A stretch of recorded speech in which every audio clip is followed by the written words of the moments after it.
میرے عزیز میرے بھائی، ایسی نعمت جس پر کبھی آپ نے توجہ بھی نہیں کی ہوگی، یہ آنکھیں بار بار جو ہے پلکیں بند ہوتی ہے کھلتی ہے، بند ہوتی ہے کھلتی ہے، کیوں یہ نعمت کیوں ملی؟ آخر پلک کے بالوں کا کام کیا ہے؟ لیکن ذرا سا اس کو کاٹ کر کے کوئی دیکھے، اگر یہ پلک کے بال بار بار کھلنا اور بند کرنے کا نظام نہ ہو تو ہماری آنکھوں کا انجام کیا ہوگا، ہماری آنکھوں کی کیفیت کیا ہوگی؟ گویا کہ سیکورٹی گارڈ کے طور پر اللہ نے ان پلک کے بالوں کو پیدا کیا ہے۔ یہ نعمت کس کی دی کے لیے ٹائم نہیں ہے؟ وہ اللہ جس نے سب دیا میرے بھائی، ہر نعمت دیا میرے بھائی، اس اللہ کے لیے ٹائم نہیں۔ اور پھر ایک وقت کی نماز کے لیے صرف 10 منٹ کا ٹائم ہے، 10 منٹ بس، اس سے زیادہ نہیں۔ اب 5 وقت کی نماز پڑھو گے تو 50 منٹ کا ٹائم لگے گا، پھر بھی وقت نہیں نکالتے، پھر بھی ٹائم نہیں نکالتے۔ تو یاد رکھنا، اگر نہیں نکالو گے نا اللہ کے لیے ٹائم تو پھر اللہ کا عذاب ہے۔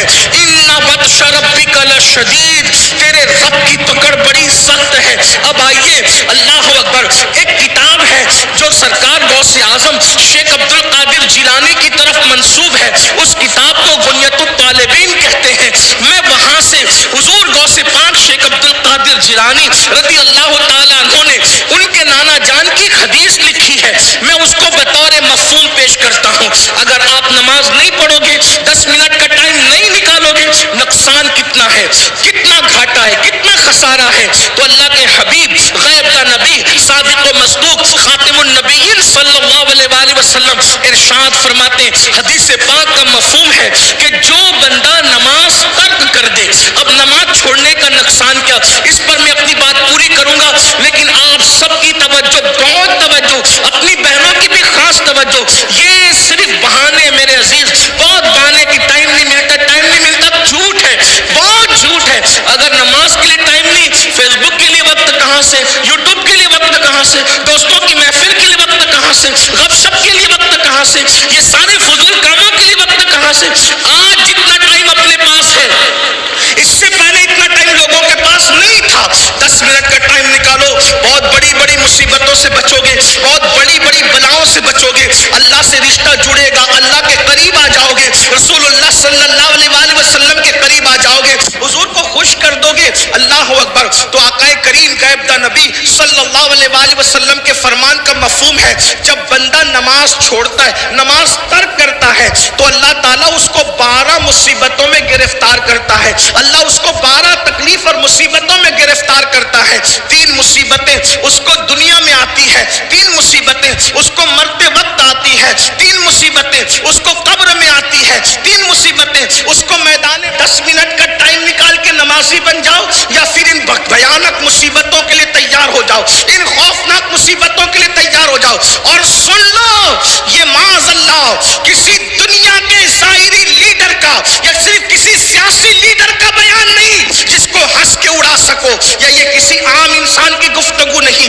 یہ اس رسول کا فرمان ہے، تمہارے منہ سے جو نکلی وہ بات ہو کے رہی۔ اللہ اکبر۔ یہ اس رسول کا فرمان ہے جو اپنی مرضی سے کبھی گفتگو کرتے ہی نہیں۔ اللہ اکبر۔ زبان ان کی ہے، کلام خدا بند قدوس کا ہے۔ اللہ اللہ۔ اس لیے آقا کا فرمان ہے، انہوں نے کہہ دیا، جو کہہ دیا ہو کے رہا، انہوں نے جو فرمایا ہو کے رہا۔ تو سن لو، مصیبتوں سے بھاگنے والوں، مصیبتوں سے جیت چرانے والوں، مصیبتوں سے ڈرنے والوں، اللہ کے حبیب فرما رہے ہیں دنیا کی کیا ہے، ذرا اس پر توجہ کریں۔ اللہ اکبر۔ کتنا ترس آتا ہے میری قوم پر، کتنی نادان ہے یہ قوم، ہر مصیبت سے پیچھا چھڑا رہی ہے، اور وہ بھیانک مصیبتیں جو نماز کی وجہ سے آ رہی ہے، 10 منٹ کا ٹائم نکالنے کے لیے تیار نہیں۔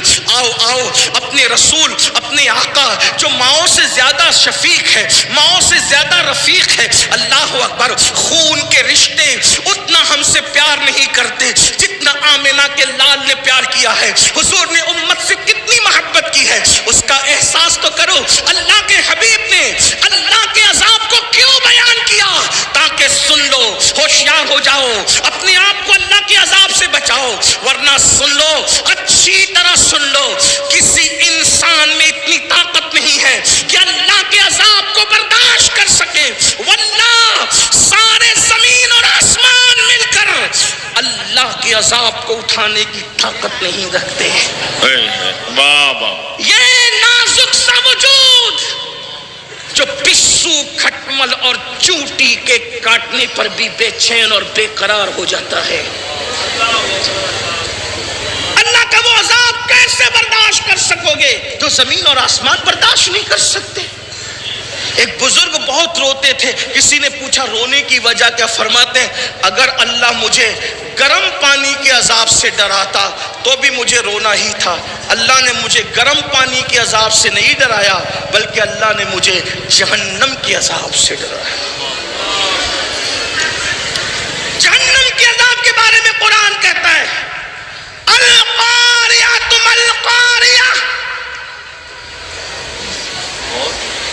جہنم کے عذاب کے بارے میں قرآن کہتا ہے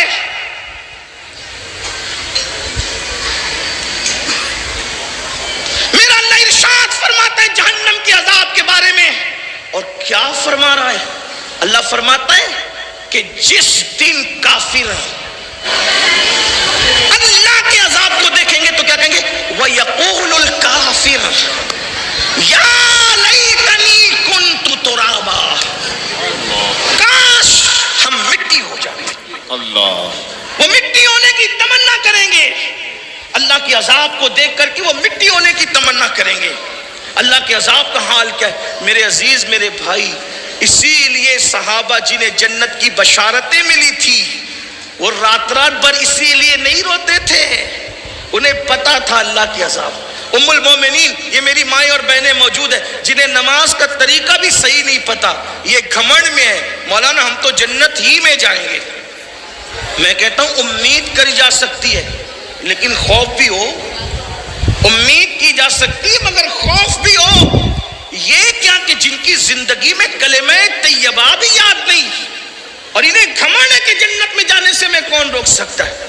بڑی معذرت کے ساتھ امید بھی کرو خوف بھی کرو، یہ گھمنڈ ہے، نہ امید نہ خوف. کیا سمجھ رکھا ہے جنت کو؟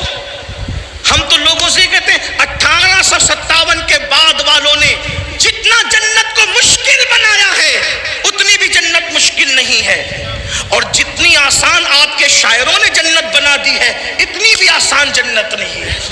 نہ اتنی مشکل ہے نہ اتنی آسان ہے. پھر اعتدال کی راہ کیا ہے؟ تو میرے امام اسے اعتدال کی راہ کو بیان کرتے کہتے ہیں وہ تو نہایت سستا سودا. واہ واہ واہ سبحان اللہ.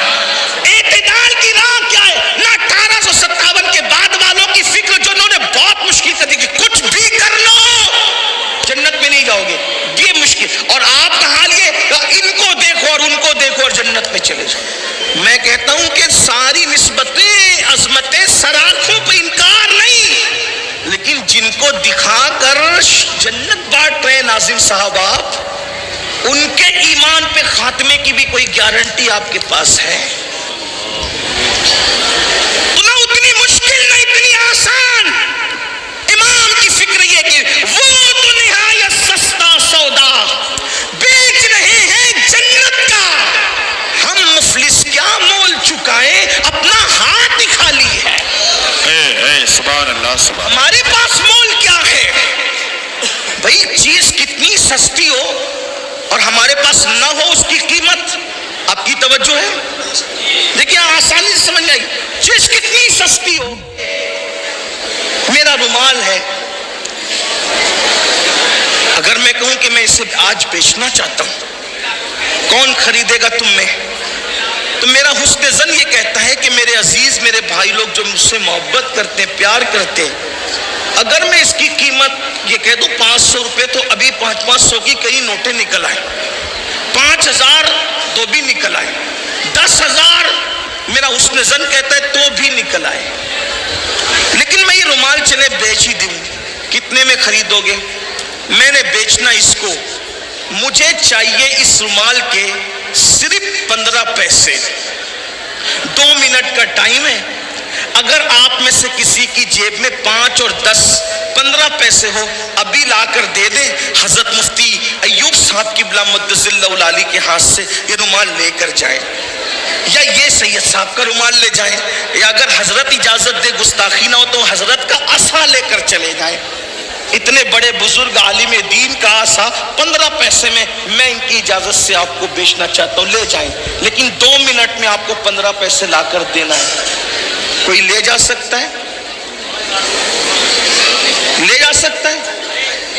قیمت تو بڑی سستی تھی، آپ کے پاس وہ مطلوبہ قیمت تھی ہی نہیں، ہے نا؟ 15 پیسے کیا بظاہر کوئی حیثیت تو نہیں رکھتے نا؟ 15 پیسے تو آپ کا بھکاری بھی نہیں لیتا، بھکاری کو دو، ارے بچہ چھوٹا تھا وہ بھی پھینک دے گا، یہ کیا ہے؟ میں نہیں جانتا یہ کون سا سکہ ہے، آپ کا 3-4 سال کا بچہ بھی نہیں، لیکن آج اس قیمت کو میں نے مانگا، آپ نے نہیں دیا، وجہ عصا تو سستا تھا، مطلوبہ قیمت ہی آپ کے پاس نہیں تھی، ہے نا؟ رومال تو سستا تھا، مطلوبہ قیمت ہی آپ کے پاس نہ تھی۔ سید صاحب کا رومال سستا نہیں تھی، مطلب کیا؟ چیز تو سستی بک رہی تھی مگر وہ کرنسی آپ کے پاس نہیں تھی۔ بلا تمثیل، بلا تمثیل جنت تو بیچ دی محمد الرسول اللہ نے، مالک جنت نے تو اعلان کر دیا، بلکہ یوں شان سے اعلان کیا جس کو بریلی سے آواز آ رہی ہے، حضور تاج الشریعہ کی شکل میں کہتے جہاں بانی عطا کر دے، بھری جنت ہبا کر دے، نبی مختار کل ہے جس کو جو چاہے عطا کر دے۔ سبحان اللہ، نعرہ تکبیر۔ نبی مختار کل ہے جس کو جو چاہے، وہ بھیک میں بھی جنت دے سکتے اور بیچ بھی سکتے، کیونکہ خالق کل نے آپ کو مالک کل بنا دیا، دونوں جہاں ہے آپ کے قبضہ و اختیار۔ سستے سودے میں جنت بکی نہ، لیکن آپ کے پاس ہے کیا؟ ایک نیکی پر بھی جنت مل سکتی ہے، ایک نیکی پر، ایک نیکی ہو بھی تو نا، توجہ ہے آپ کی، ایک نیکی ہو بھی تو نا۔ بڑی معذرت کے ساتھ کان کھول لو اپنے، بہت سے ایسے ہوں گے جن کو یہ غرور ہے آج کہ میں بہت نیک ہوں، لیکن جب میدان محشر میں اعمال نامہ ہاتھ میں آئے گا تو پتہ چلے گا کہ میرے پاس تو کچھ ہے ہی نہیں، ہمارے پاس تو کچھ ہے ہی نہیں، ایک نیکی بھی نہیں ہوگی۔ وجہ جو نہیں پڑھتے نماز وہ تو نہیں پڑھتے، جو پڑھتے ان کا حال کیا ہے؟ اللہ کے رسول علیہ السلام فرماتے، توجہ کرنا، آقا فرماتے جس کے سینے میں کسی مسلمان کے لیے کینہ ہوتا ہے، اس کے سجدے اور اس کی دعا اس کے سر کے اوپر بھی نہیں جاتی۔ دیکھ لو نا، چیک کرو اپنے آپ، چیک کرو، کے لیے آئے تھے، چیک کر لو اپنے دلوں کو۔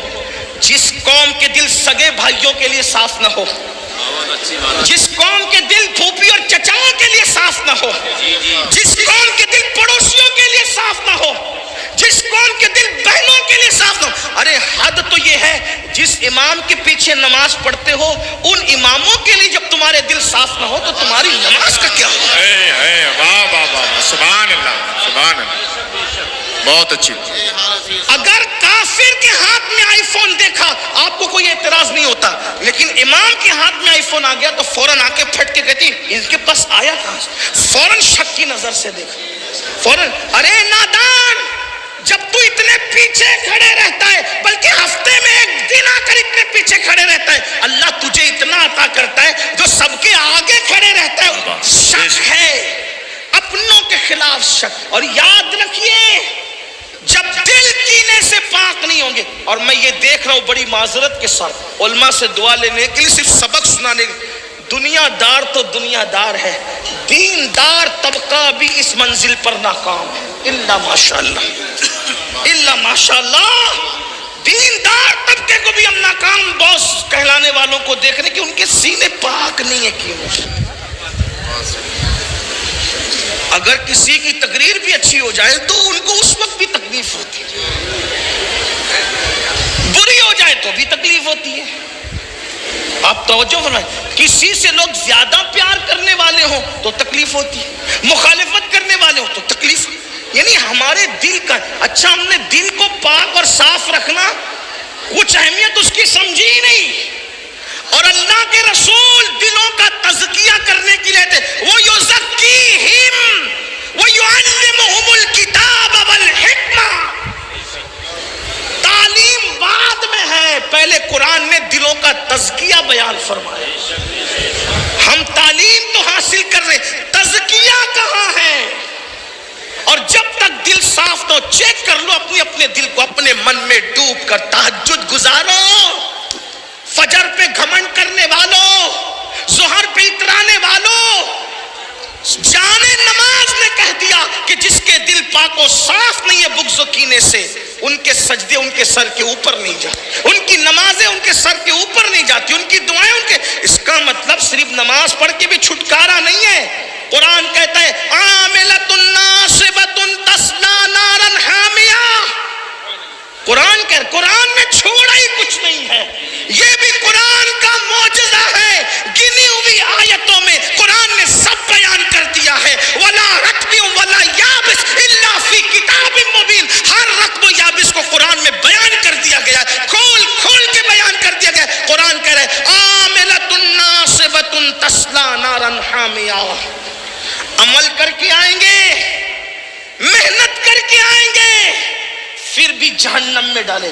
بے عمل نہیں, عمل ہوگا, عمل, محنتیں ہوگی, محنتیں. وجہ ان کے دل صاف نہیں ہوں گے. پڑوسیوں کے لیے, بھائیوں کے لیے, بہنوں کے لیے, پھوپھیوں کے لیے, چچا تایوں کے لیے, دوستوں کے لیے, یاروں کے لیے. بلکہ قیامت کی نشانی میں نشانی یہ بھی ہے, ہاتھ ملیں گے, دل نہیں ملیں گے. عید پہ گلے تو ملتے ہو, سینے سے سینہ ملتا ہے, دل کب ملا؟ اور ایک بات آپ کو بتاؤں, حضور نے جنتی ہونے کی نشانی بیان کی.